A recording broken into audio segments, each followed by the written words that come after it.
So, in our fifth and last in this series of short talks about money, we'll have a little look and use some examples, personal examples of using money in the advance of the kingdom.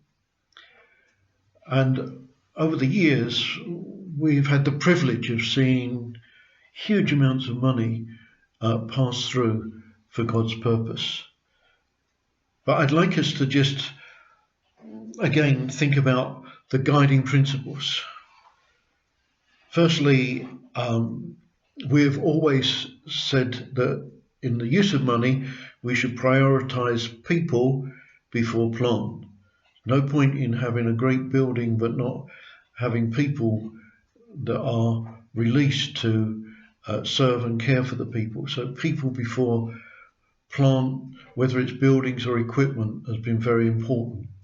Sometimes see church groups struggling because they're paying for a building, which is very nice, but they are very limited in the resources they've got to supply the other needs of people rather than just somewhere to meet. Then paying our way, being responsible. This is not determined by need.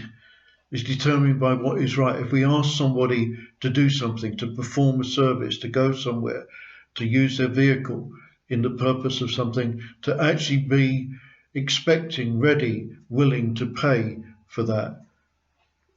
I think if we teach people biblical truths about giving and they embrace that, we should also take responsibility of handling money in a responsible and honourable way. So another principle, of course, hardly goes without saying, is absolute honesty. But honesty that extends to and includes integrity, that money given for one thing must be used for that thing and not devoted to any other purpose. And of course, in the management of it, the use of it, there must be absolute integrity and honesty. And so sad that certain sections of the Church of Jesus Christ have managed to obtain a very, very bad name for that. And some of the richest organizations in the world are denominations which have amassed a huge amount of money, and often they find themselves particularly represented in poor nations. That's a sad situation. Then there's the question of responsibility. We have brethren who are tradespeople in our church. If I ask one of them to come and do a plumbing job for me, I expect to pay him. I don't expect him to do it for nothing because he's a brother. If he chooses that he wants to do that, I'm not going to prevent him the opportunity. But primarily, my expectation, if I ask for a builder to come and build something, it will be to pay him and to pay him the appropriate rate. Then, of course, it's our joy, always as God directs, and only as God directs, to meet needs and to be part of God's provision in that supply. And of course, in all our giving, it must be hearing God. You see, what I've come to believe and see and experience, that if we teach people, and as those who are responsible in leadership practice the right principles, it develops a people that are very generous, sacrificial in their giving. And it frightens me at times to even mention, let's do some special offering or particular offering.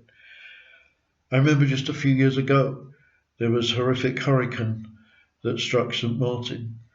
And because of our love for the people and because of the need, we felt right before God to say, let's have an offering. And there was a very significant offering that came, which we were able to help people there, just under God's direction. lo and behold, a week or two later, another devastating hurricane struck Dominica, another island where we've ministered and built relationship over many years. We said, well, we can't ask for another offering. So one Sunday I said, we're not asking for another offering, but I just want you to know that this morning, the normal offering we're just going to send, people just gave. And again, a huge offering was produced. And time and again I've said, people just are so willing to give. And this is not about rich people. This is about normal people, average earning, good people that have learnt the principles of receiving and giving as God directs. So over the years, as I say, we've seen lots of monies pass through and used for his purpose. Then, of course, there came a time where God said, take 10% of the money and set it aside for the purpose that I'm going to give you to, and it's not to be used in the church or to pay visiting minister or anything like that. And subsequently, he increased that after a period of time, a number of years, to take 20%. And we have done and have always done that, and we never use it for anything outside of what he has instructed us. And actually, that was the beginning of the formation of Network, just those years ago. But you see, at that time, God also showed us some interesting things. First of all, that we weren't to be a missionary organisation. We were to work in partnership with people that God brings us into relationship with. I can remember, and it doesn't sound nice, and it sounds rather racist, but being berated at times by Christians when I said, no, we're working in partnership with people in, say, one of the African countries. And they said, well, you can't. I mean, missionary organisations always control the funds from headquarters in the UK or America or Europe, wherever it is. I said, no, that's not what God's not called us to be like that. God's called us as part of an apostolic network to actually operate with kingdom principle. And so we decided to do that. We decided that we would operate in partnership. We never yet have determined to do a particular project in a particular country. We work with the brothers that God has placed in those particular locations in the things that are on their heart to do. Of course, it's been at times rather hairy and rather exciting. I remember a time when I was in North America and I got a call from Sierra Leone. I think the civil war was still going on, and God had joined our hearts to Brother Richard Cole there, who passed away a number of years ago, who was so key and instrumental in our development in these things. And he said, what I'd understood was that as these boy soldiers were being captured, they were just being placed kind of, not even in prisons, more like cages, with no hope, there's nothing that could do with them. They were in a particularly bad way with drugs and what they'd been taught and what they'd seen.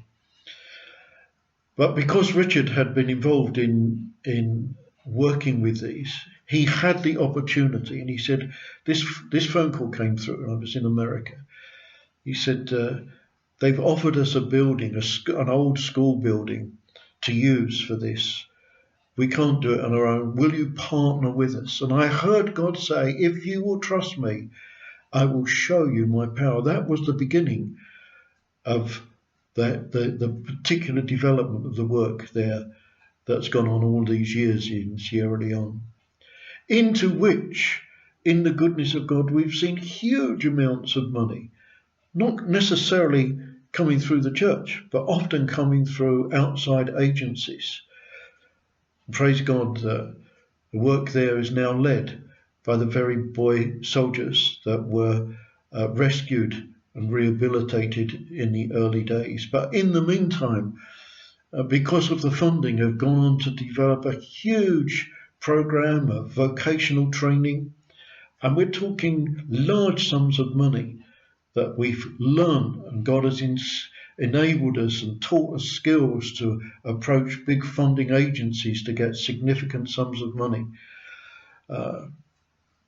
Vocational training, so important so that young people have a trade rather than a just hanging around waiting for the next insurrection of one type or another.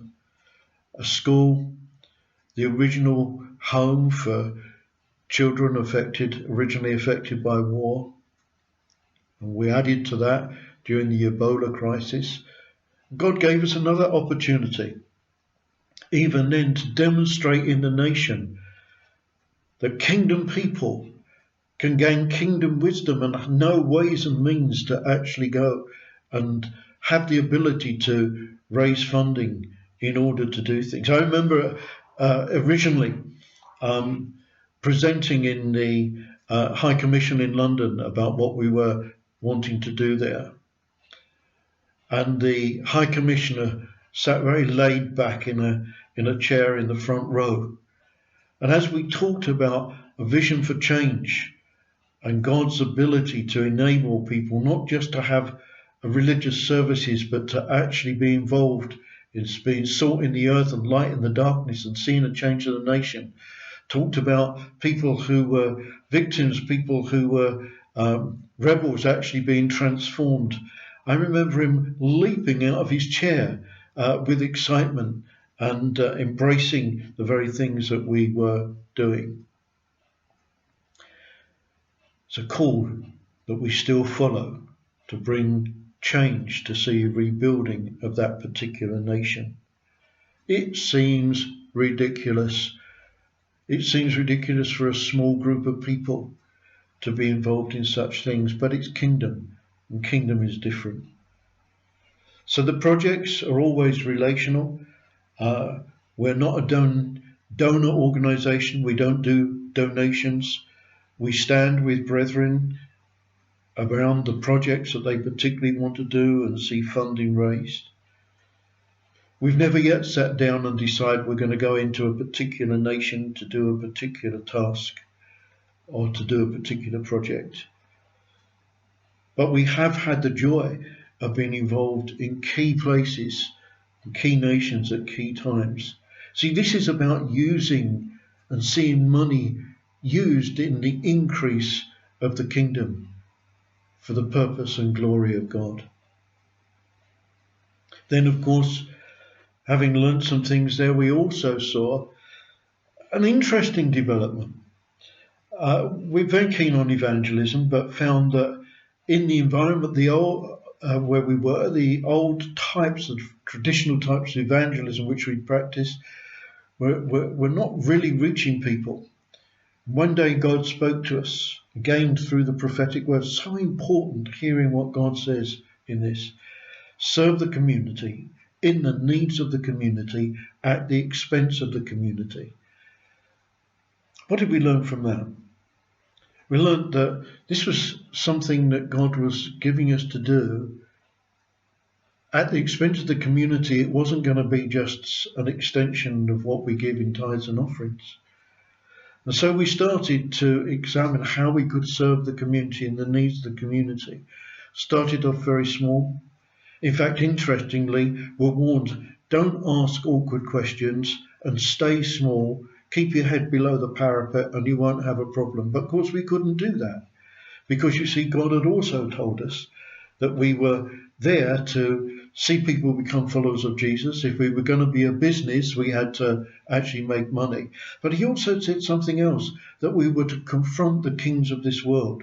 Now, the kings of this world are not people running around with little crowns on their head. They're actually the systems of this world. And we began to see that the system was corrupted, that unempowered people were staying unempowered in spite of monies that were being pushed by government towards releasing them. And so we began to ask what was deemed to be awkward questions. And again, the prophetic word they began to close down on us and come against us in all sorts of ways. And then we realised that there was a contract that we'd been given that they were cancelling. In my sort of natural state, was feeling, okay, that's fine, we can really go to town on this one, we can battle this one. And I was on the other side of the world at the time, and time difference didn't make communication easy, but I heard God say, stand still and see the salvation of the Lord. And so we did. We did nothing. We let them do whatever they were doing. Amazingly, God, within about 18 months, gave us so much business, so much funding, that we were able to actually sub-business to the very people that were trying to wipe us off the face of the earth. So over the last 20 years, we've seen over £60 million come into this borough where we are, for the good of this borough and for the work we're doing here. We're involved in very many projects. We're involved across the whole of the country with our Faith Action, where we're financed by government to help faith-based organisations engage in serving in the community. We're bringing, by the grace of God, salt and light, actually being what God calls us to be. You know, even today, in amidst all this awful virus thing that's going on, we're still taking a key role in serving in the community and demonstrating what God is really like, that God is one who cares, God who is one that engages. And we've had now the opportunity and gained the recognition by serving and using monies in the purpose of God to actually demonstrate what the kingdom of God is really like. Because it's not meetings in buildings, it's about being salt in the earth and light in the darkness, and using monies according to the principles of the kingdom for the advance and in the advance of the kingdom to demonstrate what God is really like.